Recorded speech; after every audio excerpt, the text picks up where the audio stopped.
And I'm Stacy. And it's a lovely Monday. It is nice and breezy and cool and Cloudy. We're still in spring. And before it wilts, I'm just going to drag this into the picture. This is something we snatched out of the yard.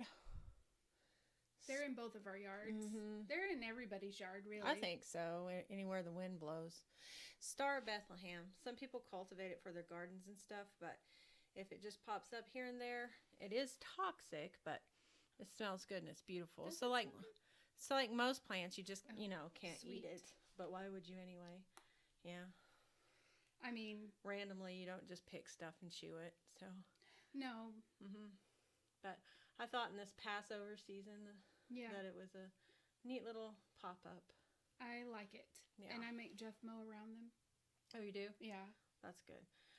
They kind of are just in one. I mean, the random ones out by themselves. Yeah, I don't worry about. Yeah. But they come off a little bulb, tiny little bulbs, so they come back every year. And then if you leave them, they grow, and you can pick them or mow them, and they'll still come back. So. Oh yeah, that is festive. That's festive. I like it. And didn't you have one? Did you? I forgot the mint downstairs. Oh, sorry. I just had an ordeal with peppermint, so maybe I rejected it on purpose. Peppermint's good for an upset stomach, which I get frequently. So I've become a little reliant on peppermint flavored things, and thought I'd just take some like a shot, and it was very potent. Peppermint oil. I can't imagine. It was very potent. Last time this is the difference. I got the concentrated peppermint oil this time. Last time I got a peppermint syrup. Oh. So it was a little bit of, Ooh. better palatable flavor. This was not that. Yeah. I guess, I don't know what day it is. It's a week and 2 days since I've been on furlough. That's what I've been calling it now, like I work for Boeing or something, or Halliburton furlough. And I decided to go ahead and do the unemployment because we will be closed at least until the 30th. Yeah. And that's $0 on my part from my actual paycheck. Yeah. So a lot. In the meantime, all of it. The unemployment office is totally bogged down. I feel lucky that I made it in that first or second wave because right now it's impossible to get through. 600 million is the They've last crashed I heard. the website. Not just Oklahoma, but yeah. So in the meantime, I've been trying to be creative and knocking little things that I wanted to do or make off my list. Yeah. And one of the things I wanted to do was get scripture verse up around my house. Did you do it? I did. Yes. I made 5 things. I was at the Dollar Tree because I like to just wander through there sometimes.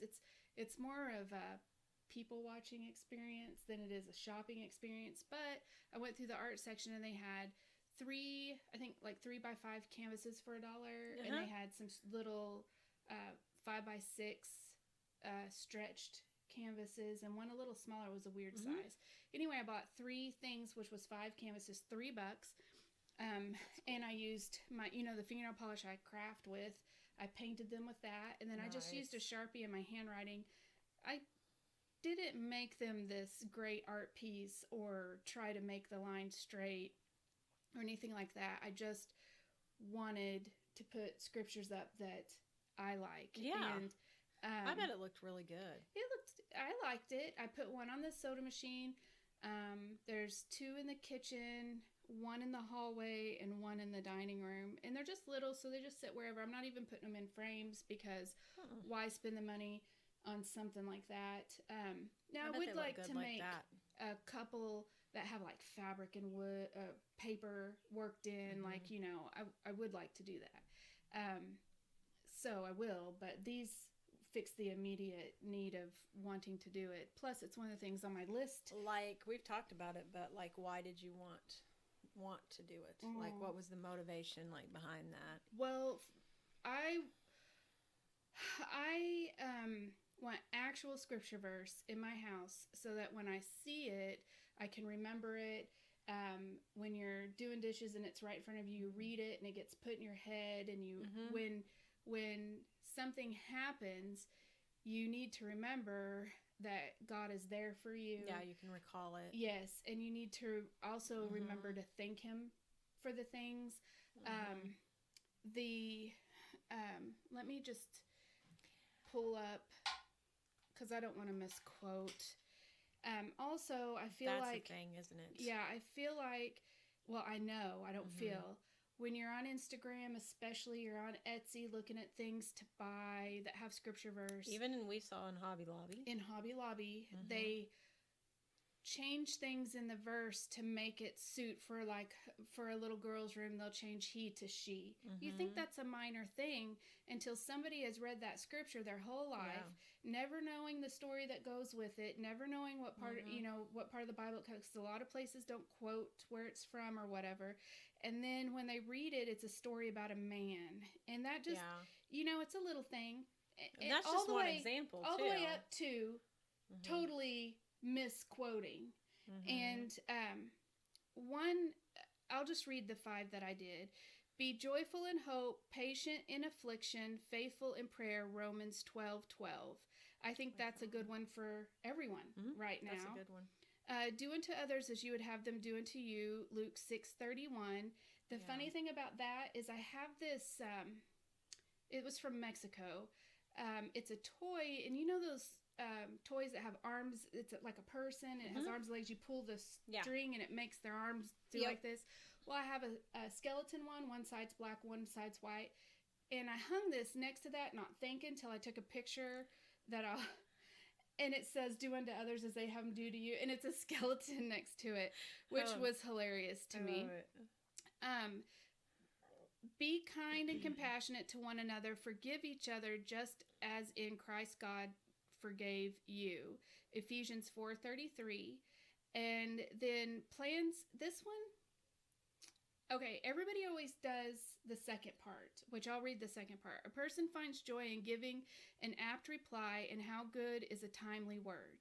And that's Proverbs 15:23. Everyone does that, but the scripture above it, I had never really paid that much attention to. Plans fail for lack of counsel, but with many advisors, they succeed. A person finds joy in giving an apt reply, and how good is a timely word.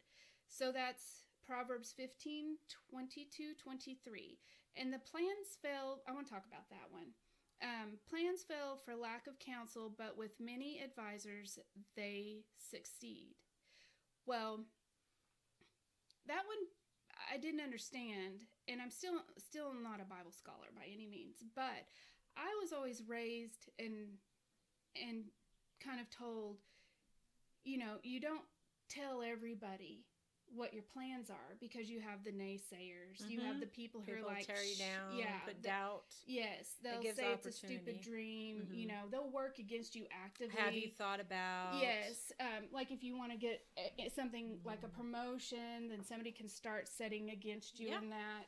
Those kinds of things. So I've always kept what I'm working on to a fine circle, like you, my parents. Of course, my husband. I don't even tell my kids a lot of times what I'm working on. Nobody gets in my circle. Yeah, this pic. It's really, honestly, just you and Jeff.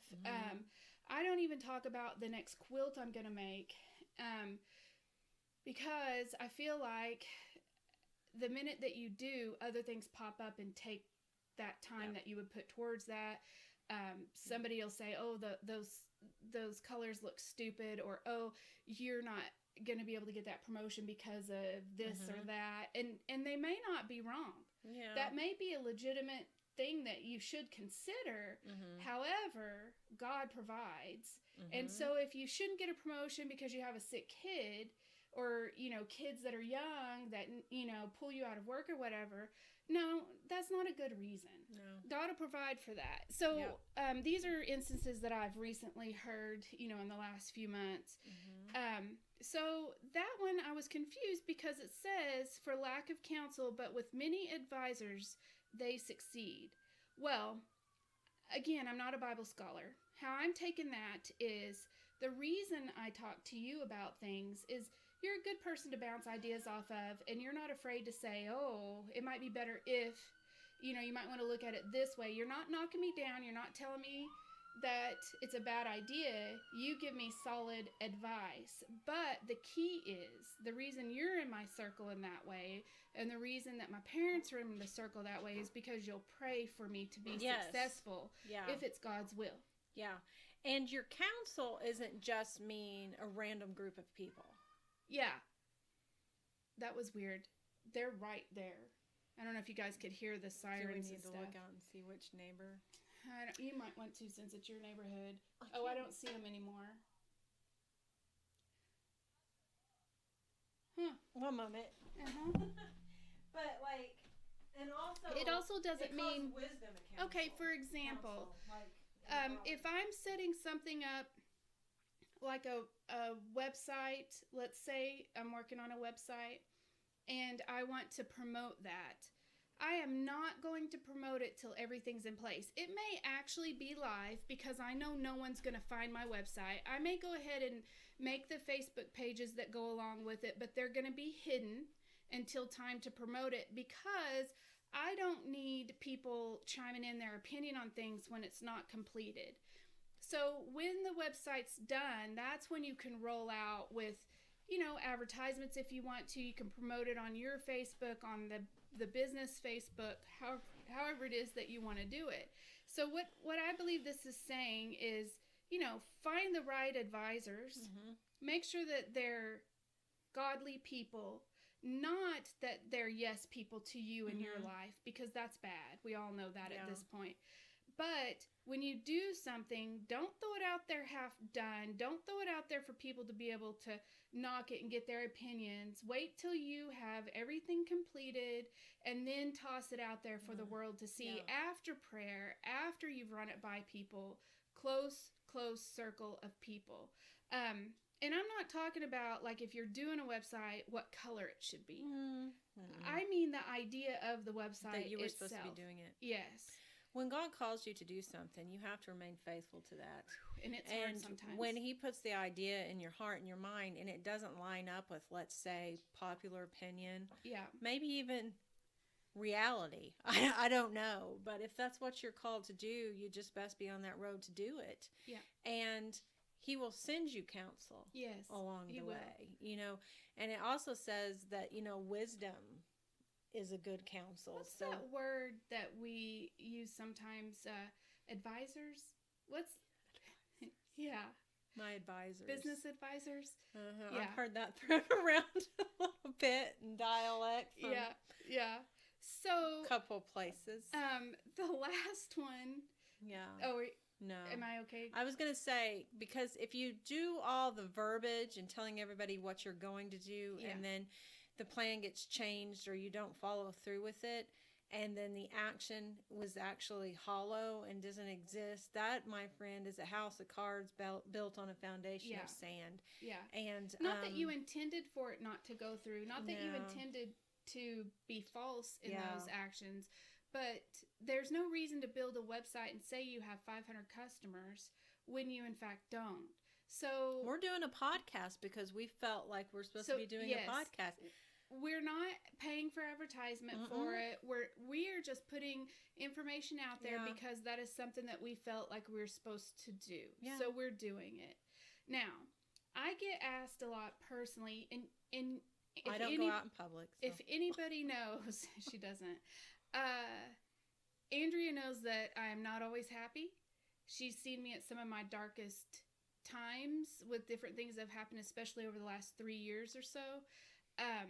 But I do get asked a lot why I'm always so happy and why things don't bother me. And they do bother me. And I'm not covering it up to lie about that. I just know that it'll be taken care of. You've already sought your answers in that. You've already dealt with that. Yes. You're just waiting for it to be resolved. Right. It's a done deal. Yeah. Time just has to You're pass. not looking to anyone to fix that for you, so you're not laying it at their feet. Right. So this is the scripture verse that I've always hung my hat on. Rejoice always, pray without ceasing, in everything give thanks, for this is the will of God in Christ Jesus for you. 1 Thessalonians 5:16 through 18. Now, everybody's like, rejoice always. That's easier said than done. Rejoice Pray without ceasing. and again I say rejoice. Yes. Okay. We'll stop at that. Okay. Rejoice always. That means always. It doesn't mean when you feel like it. It doesn't mean like when things are going good. And what are you rejoicing in? The fact that your car broke down? No. You're rejoicing in the Lord. Yes. That's right. Period. There's always reason to rejoice there. Yeah. Those things don't matter. In everything, give thanks. Everything. With a grateful heart. Look, I'll give the example. I'm going to talk about the electric bill. Oh, yeah. Okay. So we have a rent house next to us. It is not our rent house. It's someone else's rent house. And periodically, when someone moves in, they inadvertently give one of the utility companies or all of them our address as theirs. And they get our electric put in their name. Yeah. And then our electric, we don't know that happens. Our bills come in weird, and that I know now. I've been there long enough to know. Yeah. But what happens is they only live there till basically the electric, the first amount they paid is over and they're gone. Yeah. So 60 days is the run of the mill there sometimes in this particular situations. And so when they turn off their electric, they inadvertently have turned off my electric.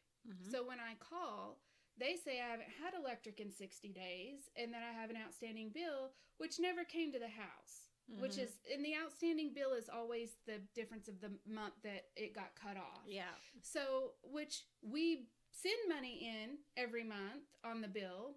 So it's this whole conundrum of forgetting to check, not knowing it's been changed out of our name, whatever. And then we have to pay this $620 or $700 deposit to get it turned back on. It's crazy. Well, we recently had a renter move in next door. I got a PSO letter with their name on it and our address.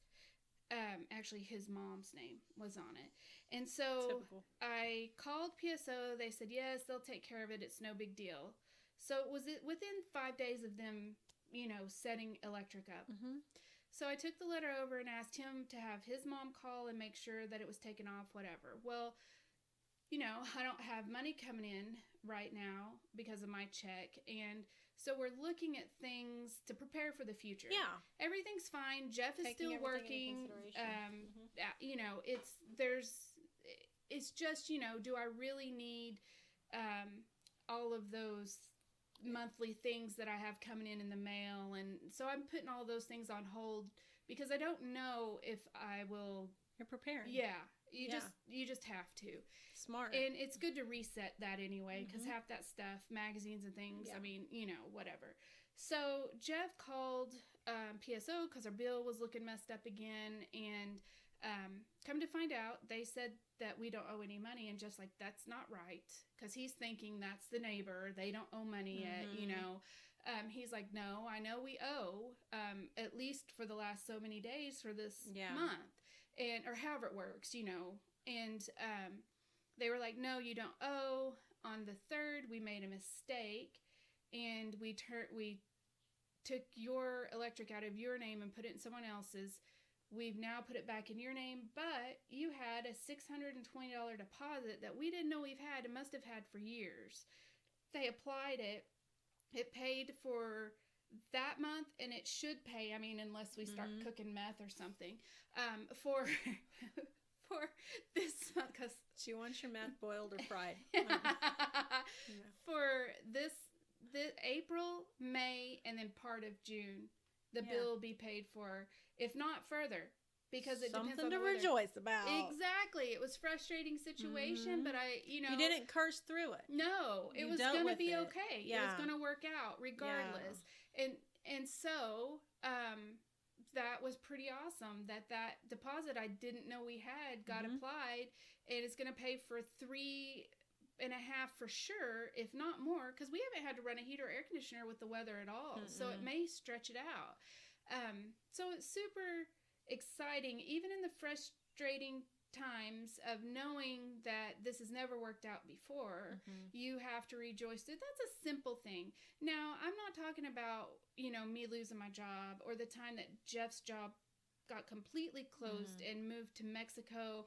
That was an interesting time because I felt like I was raised for that moment, with Dad going from job to job, because he was a self-employed welder, and so he would go where the work was, and that was pre-internet, pre-cell phone. You literally had everyone's business cards. You remember those books with all the business cards in it, so you could call around. And when Jeff lost his job, it was like the earth had been yanked out from underneath him, and I was really worried, because honestly, it's just in a man to the need to provide for a family when they have one is just in a man. And I remember my dad telling my aunt that one time, because her husband had lost his job, and he was like focusing in his energy on like making a smiley face bumper for an old Volkswagen Beetle that they had and stuff, and she just didn't understand, why is he like so busy with all this stuff. And Dad was like, a man just has to know he can build something with his hands or do something with his time. It gets them by. Yes. And it's just true. If they don't have a way to provide or make or do, it's really hard on them. It really is hard. And emotionally, out of Jeff and Jeff has always been, I don't want to call it stronger, but more stable. He sees things for what they are, already has a solution, and starts working towards that goal. I can be all over the place. I can see that everything's okay. I don't ever get depressed about that kind of a thing, especially money or something like that. But I do begin to wonder, what should I be doing? And I go that route in on myself. But in this particular situation years ago when this happened, I had to be the emotional support system. And that was very unusual, because honestly, I don't need anybody to give me a hug, pat me on the back, tell me everything's going to be okay. And if I do, I walk up to Jeff and say, tell me everything's going to be okay. He doesn't even know what in the world I'm talking about. And he'll say, everything's going to be okay. And I'm fine. Yeah. That's all I need. Just needed to hear it. Yeah. It's not even, I'm not like. T-Mus, go. Yeah, I'm not a wine bag. Yeah. That's what I thought. Yeah. I thought that we were going to be okay. So that's all I need, honestly. Yeah. Like once every 6 months, just look at me and say, it's going to be all right. We got this. But you've got to rejoice through those times. I remember specifically, I had 3 rebate checks come in during that time that we didn't know. And Jeff took the opportunity, since the job was moved overseas, or across the border, not overseas. They paid for schooling, so he went to the Votech and got a computer, whatever. He finished his 9 credit hours we paid out of pocket for at the college here locally, and we piecemealed jobs together between us, because we had 2 kids at the time. At that time, Turner, he had really good insurance through that. It was a factory job. Yeah. And at that time, Turner had been diagnosed with some pretty serious stuff and had to have several surgeries. And there were 2 places in the United States that dealt with it. One was in Houston and one was in Oklahoma City. We didn't have insurance. Come to find out, the doctor that we needed to see worked with our insurance, because I had to get on Sooner Care to have some sort of insurance to cover his medicines and things, because that was house payment money. Yeah. And then there was a trial offered in another state that we considered, Turner and I, moving there to get a residence so that we could qualify for it. Like, the doctor was going to help us do that. We didn't have to do that. Like, that, I don't want to get into that whole story, but at that same time, Jeff popped the bursa sac in his elbow and had to have surgery. Ouch. And no insurance for that. So it was like tough times. Yeah, the car broke, like seriously broke down. It was like, while you were down, you were being kicked. But these are not things that I'm saying so that you can go, oh my goodness. On that. Yeah.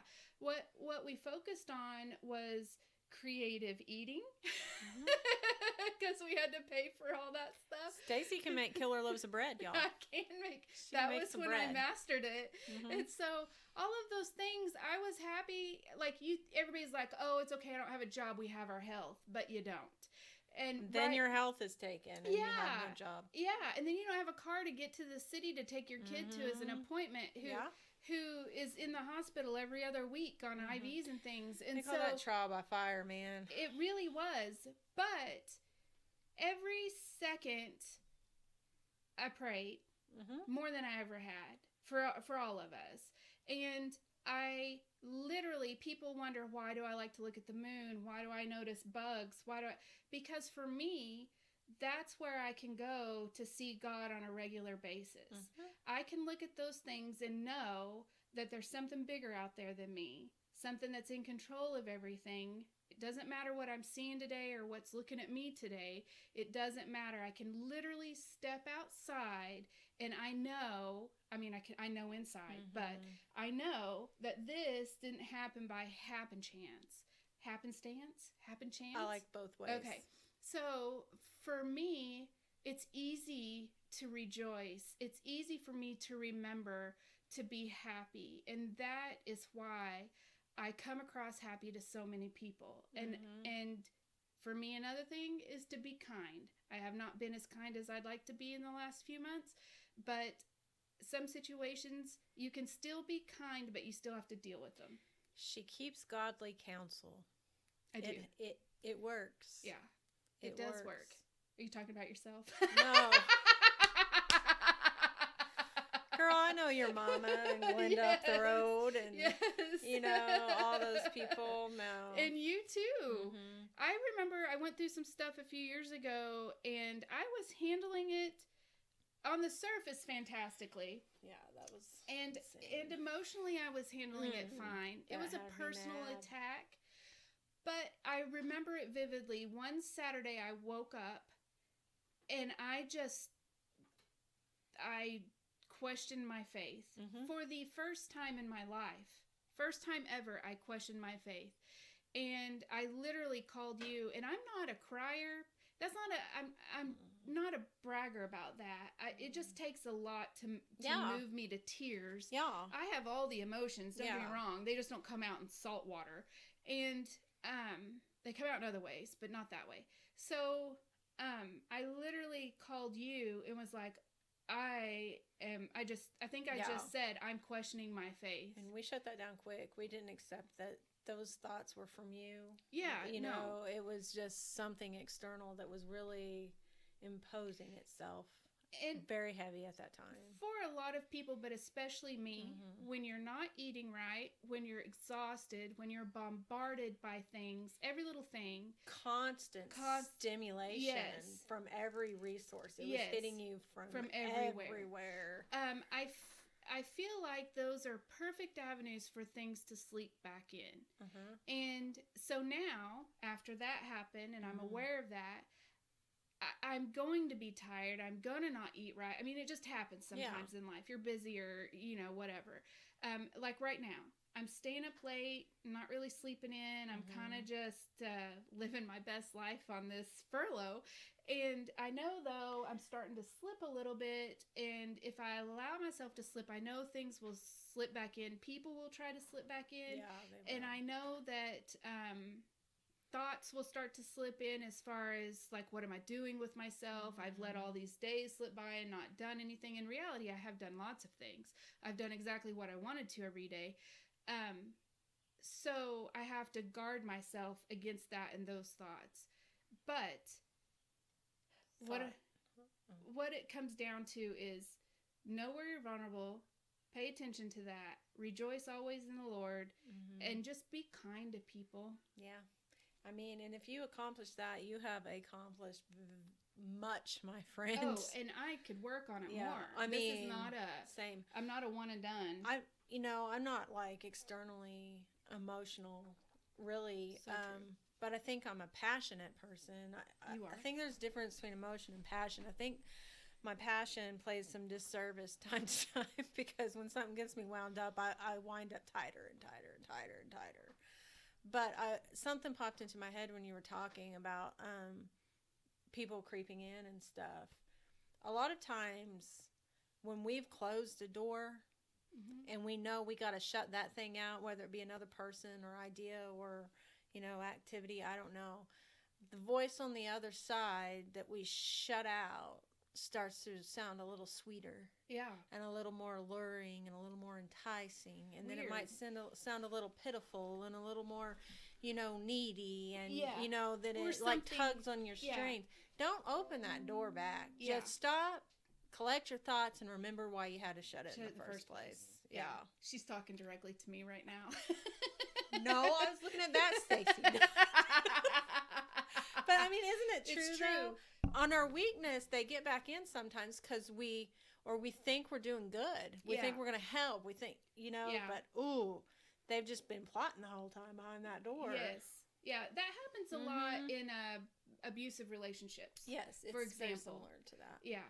Which is not far off what you're talking about, actually, now I think about it. There's other mental, emotional, distress, abuse. Oh, boy, people can be draining. They can. Oh, Lord. I tried my best. I didn't even know. I wasn't really planning on talking about that, and I don't think that I totally will, but I want it understood that I did try my absolute best in that scenario. I gave more of myself than I should have. I let some lines be crossed as far as,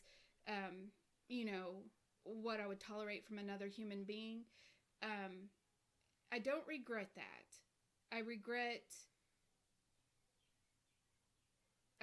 not having shut it down sooner. That's what I regret.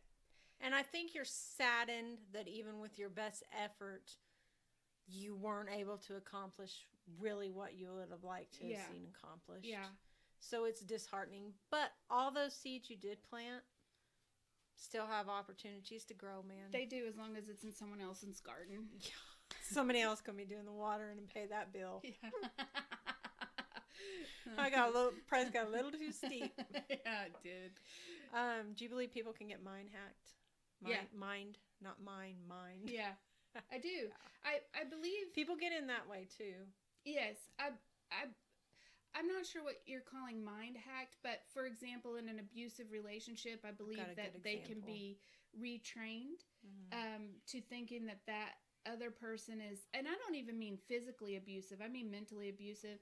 I think that they can definitely feel like they can't make it without that person, that they're not going to be successful without that person, that they're not a good mom unless that person's around or whatever. So I believe that, I'm not talking about mind washed. I mean, they literally believe that. What are you calling mind hacked? Well, I think Fate's a spirit, and she's not a friend of mine. Whatever it is. Yeah. So I don't deal in fate, and happenstance. I actually believe there's no coincidence and all that stuff, and I sure don't entertain them. But I would say for somebody like me who keeps things shut out, I have seen clearly in this last year, like someone try to inject themselves into my path, into my daily routine, popping up here through a friend, there through a place, that I might go, and I'm not having that either. No. Because that's another door that just needs to be shut. I feel like there's spiritual doors that can be open too, and you can be vulnerable to those. But that's a whole really long podcast in itself. Yeah. But there's just many avenues, and luckily, God just when you're staying in that state of constant prayer, which isn't like a Benedictine monk. You're not locking yourself in a closet. You're not down on your knees. I mean, there's a time for fervent prayer where you are on your knees, and it may be hours or whatever. And there was a thing about locking yourself in a closet. For a while, yeah. I think they were just trying to take the Christian community was trying to take the closet back. Because everybody had been stepping out of it. It was like metaphorical. I'm just saying, I'm not that type of Christian, so I can make fun of that. But make fun of the prayer closet. Yeah. I get that a mom, maybe with a couple of kids, needs a place to go to be able to pray.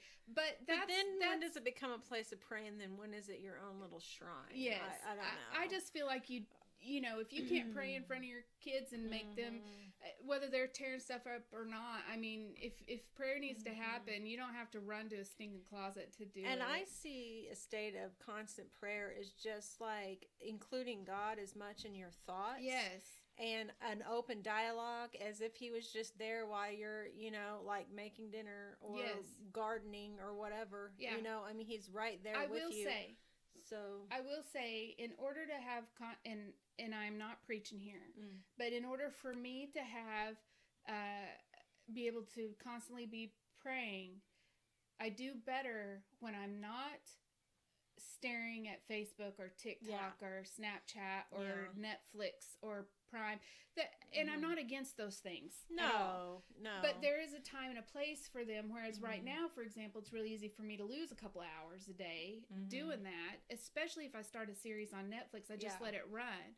And I'm not saying don't have electronics on in your house. I'm not saying only play Christian music. I'm not that way at all. I want people to know that I'm a Christian, but I don't need to wear a t-shirt and a baseball hat that says it. I just want people to know that if they need to talk about something, if they need someone to be able to keep a secret, if they need, in just an ear, I don't even want to give advice. I just, if somebody needs to unload, I'm here for that. Like, I just want to be kind to people. I don't think you have to actually have a bumper sticker on your car that proclaims what you feel. If you do, if you have one, that's fine too. But if you don't have a Jesus fish, are you really saved? The answer is no. I've never had a Jesus fish on my car. No. Or whatever you call those things. We call them Jesus fishes. Okay. I don't know that's what I they call are. It. Like, because we have to use symbols in the United States or we'll be like totally persecuted. Yeah. I mean, I think I'm going to take one of those from you. It's peppermint. These are International UFO Museum, Roswell, New Mexico. Mints with a little alien on the front. No, they're not. Can I tell you how disappointed I was when I opened these and they weren't alien heads?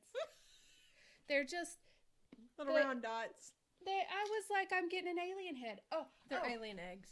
And I just put it in my mouth. Okay, I'm getting off the Christian thing right now. Yeah. Okay, you know what I've got to see? It hit me last night. My favorite candy, and I never ate it. What? You remember you could get the little plastic coffins with the bones and you could put the skeleton together? Yes. I've got to see if I can find those on Amazon. Do you know, they might be on Amazon. Do you know where else I've seen them? Where? At the Affair of the Heart, last time I was there, which has been a couple while. There's that guy that sets up all the candy things. He had those in there. I want some of those so bad. Yep, I want those. I still buy my wax bottles from the gas station. Dim or dry bones. They taste like chalk. That's why I just chalk like candy. If you don't know, there's this little plastic coffin. It's about this big, and you open it, and it had candy in it, but the candy was shaped like bones, and you had a head and a chest and arms, hands, 2 pieces of arms, hands, 2 pieces of legs, and feet. And they would lock in together like a puzzle piece. And you could build your little skeleton and eat it. It was popular around the same time that like candy necklaces and bracelets were popular. Anyway, I never ate it because I just wanted the skeleton out of it. You'll have one. It'll be preserved. I can see it now. Yeah, I'll put it under a glass thing. I put a lot of weird stuff under glass things. Tiny toothpicks and like. You know what I've been doing? I did a video the other day. And put it on my story or whatever. I've been showing more of my house in the background. That's good. You know how I'm always like freaked out about that? Yeah. I don't like people seeing my inside of my house. That's so weird. Because I'll let anybody come in my house, but I don't let them like have a personal conversation with me. You'll have a personal conversation with anybody you don't know, but you won't let them come in your house. Maybe if you were both, it would just be too much. It would be. I have to have somewhere to go. Everybody needs a guard. We have get-togethers and people come over. It's not like I just banish everyone, but I mean, even you don't come over. But I will say it's always been easier for me to come over here because they're always all at the house. And I don't have kids. I come when Dean's gone, and so just practically. It's always just me and my dogs and cats and chickens. Weird birds. Well, strange looking rabbit. So we're gonna go on a road trip Monday? I would really like to. So recently, what happened? The mint and cold. Did you coffee. Put it in the coffee? No, but it was still. The coffee did get cold fast. It did, and it's hot up here. Like not hot, but it's not. It shouldn't have like. It's weird. Also, I do like to take those puffy mints. I'm going to get really close to the mic to say this, apparently. Those puffy mints. Drop them in my coffee. They're good. The soft, the peppermints that are like, looks like somebody twisted it off like And they just, Yep. this is good. Okay. So in Oklahoma, we've talked before about it being a diverse state and having a lot of different areas. Like, I'm not going to touch on them again. I'll just go straight to the one we're talking about. In western Oklahoma, part of that is actually a desert. In our panhandle that leads to the highest elevation point, it's called Black Mesa. We've taken that road trip. We told you about it before. They have footprints of, like the dinosaurs and stuff there, and that was great. As far as desert, it's a desert climate, but there's structures, trees, just like when you drive through it's not the New Mexico Sahara or something like that. Yeah. But we have a desert just south of that region. It's called we call it the Little Sahara. I think it's called the Salt Plains State Park or something. I think those are, let me look it up, because I think those are two different places. Are they? Yeah. Anyways, it's very actually just sand. It looks like you're on a beach, but there's no ocean. It's white sand even. It's beautiful. And so in there is a location. Yeah, it's Little very Sahara popular. State Park. Little Sahara State Park. Okay. And they're like in the Salt Plains, this kind of region of the state. You can dig for crystals. Yeah, and that's up near Kansas. That's around Jet. North, yeah. Mm-hmm. And then you have the Little Sahara, which is the sand. And then you get down into what we call the Quartz Mountains. And it's one of our 4 mountain ranges. Yeah, something like that. I mean, we're not like Colorado Rocky High. No. But they are definitely mountain regions, and they're known as Quartz Mountains. And it's an interesting part of the state. There's rock quarries around there, and we were looking today, and the Quartz Mountains are actually made out of granite, but there are veins of quartz that run through that area, which is why the region got its name. Yes. I did look that up a little further and stuff. So you can have a quartz vein, and we were watching some videos of some rock collectors in Oklahoma. They go, and it's like some of the clearest like quartz that you can find. It's almost like just looking through glass. But the Granite Mountains is what the Quartz Mountains are made out of. So it's confusing. And it starts with like a certain type of granite, and then the peaks turn into like a red granite. And so it's varied through there. There's a Granite, Oklahoma is the name of the town that has like the quarry that they extract the granite. It's near a town called Mangum, which they are actually, in Oklahoma history-wise, they were known for brick making. Yes. Yeah. So I have some of their bricks. It's a very diverse area and a lot going on there. There was an art school there, which I think is kind of a little odd for being such an isolated area. But it's like the elite. You have to try out to go. You have to be recommended before you can even try out. Yeah. And then you have to try out to go, and they do every form of art, music, dance, performance every kind arts, of dance, print arts. Sculpture, every kind of art you can imagine, photography. It's a neat area, but we're gonna go there Monday and get some information, because why we're interested is I watched this guy, and I won't say his name, but he does a series called Missing 411, and he talks about like on Yosemite there's a correlation between areas that have water and granite and people that go missing, which I find very interesting. And then it's been a lot of time this weekend looking at like natural phenomena about earthquakes, tsunamis, those different types of things, and how the animals can give you telltale signs, and then there's lights that appear just like if you're before from a natural disaster. Oklahoma before a hurricane, before a tornado comes, the cows, especially, they'll huddle up a certain way. Horses will start doing things, and so it doesn't surprise me that an earthquake would have signs in animals before it comes, but it never dawned on me, because we don't have that many earthquakes. The ones we have here are not that big, but I guarantee you if we look for those things now, we'll see them. Yep. And then everything on earth does have a frequency, a vibration, if you will. And if it is a good thing, it comes directly from God. If it is a bad thing, it has a frequency all of its own. But that's where you get into those shows or those people doing those paranormal hunting things. And I'll even go so far as to say if you have a light guide or whatnot, they're not on my team. But anyways, just nature itself is an energy field. Yeah. And a very holy one sometimes, and a very unholy one at others. And that's scientifically proven. It is. everything has a vibration. Yep. Yeah. So, anyways, we're going to go check that out. 4 mountain ranges in Oklahoma are Buckle Mountains, Wichita Mountains, Ozark Mountains, and the Wichita. Yeah, Wichita. It's Ouachita. They're called Ouachita. Okay. And it sounds like Wichita, but you say it really fast. It's Ouachita. And that's actually, we just got a little piece of that. Most of that's in Arkansas. Most of the Ozarks are in Missouri. We get a little piece of that range. The Arbuckles really are just ours, right? Yeah. And Quartz Mountains over there are ours too. But it's a very diverse place. Got a lot of interesting stories out there. And I don't know if you're not from here, you may not know all of this, but it's I find it kind of fascinating. Yeah, it really is. And I'm just excited to be going somewhere, to be honest. Yeah, it'll be good. We're going to pack a picnic. You could drag me to freaking anywhere and I'd be happy right now. We're going to pack a picnic. We're going to go. You know what I was thinking? What? We need to leave. Here's what I was thinking. Okay. Let's plan out here on the air. Okay.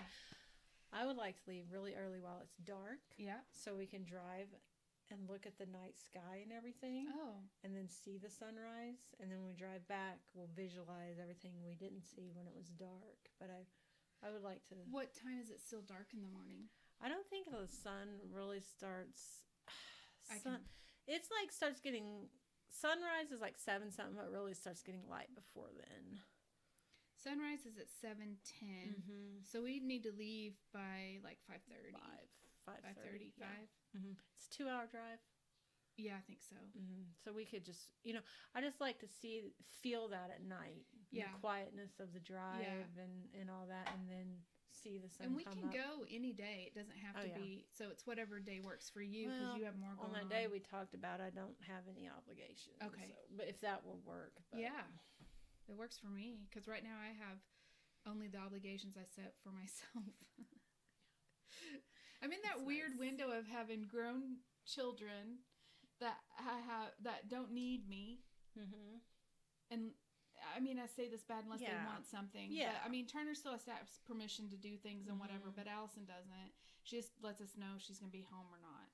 And then Jeff's working from home, so he just needs me out of his hair. And then that just leaves me in this weird wonder. This weird. Yep. It's going to be something to look forward to, I think. Yeah. And a week from now, who knows what it brings? Right. Hopefully it'll be better times. Yes. Yeah, it will for sure. For sure. Yeah. I don't believe doomsday forecasts. No. I don't let them into my mind, and I sure don't let them into my heart, and I don't let them come out of my mouth. No. So we're not delving into that. Like Turner, it's his senior year. Everything's been canceled. All this stuff. And he has like the best outlook on that. He got today, they got their stuff. And that every teacher has said, none of this work's required. Your grade won't go down. All you can do is improve it. They don't even have to do the work and turn it in. Now, I don't know if that's for all classes or just the seniors. That's what they decided. Okay. Yeah. And so, none of it, they couldn't make any of it mandatory, I guess. 0 contact with parents. This is all through his school email. But I told him, this is a huge opportunity to up those grades for little to no effort. Yes. And if it's 2 assignments a week and then some stuff's due not till May, like a pandemic book, like a They did not put that into the curriculum. I'm okay with it. This is why. At first I had that gut reaction. Turner's not going to do it. It's a pandemic diary or journal or something. There are kids out there that are terrified his age. And if this gives them a place to write down and work through that and submit that, and the teacher has an opportunity to talk to them about things, then fine. That is the only thing I could think that it would be beneficial for. Now, personally, as a teacher, I'd love to have all their points of views and write a little story or book about how it affected my students. But as far as Turner's concerned, he's like, he just wishes it could be. He's like, I think I could go get a job now. Like, and he means like a 40-hour week job. He wants to be released from the obligation of school and just be able to go on with life, because it's really such a gray area. There's not that defining day where it's over. Yeah, it's just never. There's not going to be.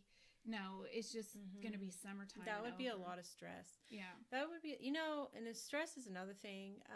I've seen it come out in people in different ways. You know, some people in my family, just people around the neighborhood, people, whatever. And I've noticed people deal with it, you know, a variety of different ways. But two of the main ones I've seen is people just have to talk. Yeah. They may have to talk about the thing, or they may just have to talk about something else until they get it out. And so I try to give them those graces. And then there's the other people that are trying so hard to mask it. Yeah. With this sense of elate euphoria. Yeah. That life is grand. Yeah. Well, that's fine if you want to try to ascend to that higher plane. But you won't be living in reality when you do. No. So it's going to be, I think, harder for those people in the long run. Yeah, it will be, because they'll expend all their energy pretending to be happy, and then they'll crash extra hard, especially if they really think they're happy and then something happens and catches them off guard. Yeah. So it's going to be really difficult for those people. Kind of a shallow victory. Yeah. I'm a late reactor. Someone passes away, I fully comprehend what has happened, but it may be 6 months before I can show my emotions, and I usually know I'm doing that because I've written something or I walked by something, and it's just like, like my thing is what, like 6 months, usually. And so, like, if something happens, I deal with whatever needs to be dealt with at that time. I'm the one that can make the arrangements, or whatever, especially if it has happened to someone else. I can step in there and help do whatever. But if I've had to end a relationship or something, it usually takes me about 6 months to feel that and deal with that. And that's when I either get angry or whatever emotion it warrants. Yeah. But either way, it's a path to healing. Yeah. I'm slow. I am not a knee-jerk reaction type person. I am, like, if I were a firework, I'd be that one you light before you can take 2 steps back. It already flashed and then it's gone. Mine zooms all the way to the moon and then explodes. But when it does, everybody sees it. It's true. That's fun, though. And I was just looking at us, like, I kept thinking, is the light different, or, or a little rearrangement? But I realized I have spent, like, the last 3 days out in the sun.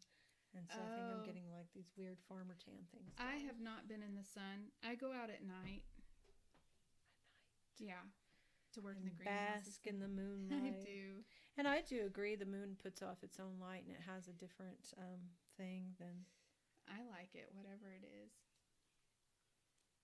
We're right at an hour. Is there anything else that we wanted to cover? No. I really think we did good. I do too. I think next week we may or may not have a podcast. We may have to do it later since we're going to take the road trip. Yeah. But that's okay too. We could just do a little, like, video from the phone out there and upload it that way. Yeah. Yeah. And for real. It won't be long, but I mean, we could definitely do that. We'll give a shout out. Say hi. Yeah. So. All right. Thanks for tuning in. We'll see you guys later. Well, this is a farther reach. I know. It's weird, isn't it?